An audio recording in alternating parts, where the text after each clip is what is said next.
ஹஜ்ரத் Umar இப்னுல் கத்தாப் ரலியல்லாஹு 40வது ஆளாக இஸ்லாத்தை ஏற்றுக்கொள்கிறார்கள். 40வது ஆளாக இஸ்லாத்தை ஏற்றுக்கொண்ட பொழுதுதான் அல்லாஹ் இப்படி ஒரு வசனத்தை இறக்கினான். யா அய்யுஹன் நபியு, நபியே, ஹஸ்புக்கல்லாஹ், அல்லாஹ் உங்களுக்கு போதும். வ மனித்தபஅக மினல் முஃமினீன், முஃமின்களில் இருந்தும் உங்களை பின்பற்றக்கூடிய இந்த கூட்டம், இந்த 40 பேர்கள் உங்களுக்கு போதும் என்று அல்லாஹ் தஆலா சொன்னான். உமர் ரலியல்லாஹு இஸ்லாத்திற்குள் வருகிற பொழுதுதான், உமர் ரலியல்லாஹு இஸ்லாத்திற்கு வந்த பொழுதுதான் அல்லாஹ் இந்த தீனுடைய முழுமையை அல்லாஹ் தஆலா எடுத்து காட்டுகிறான். கிட்டத்தட்ட 40 என்று.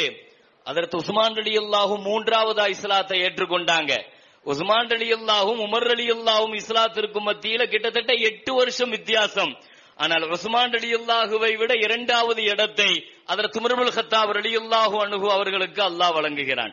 இது ஒரு மிகப்பெரிய கபூலியத். எனவே உமர் ரலியல்லாஹுனுடைய வாழ்க்கையினுடைய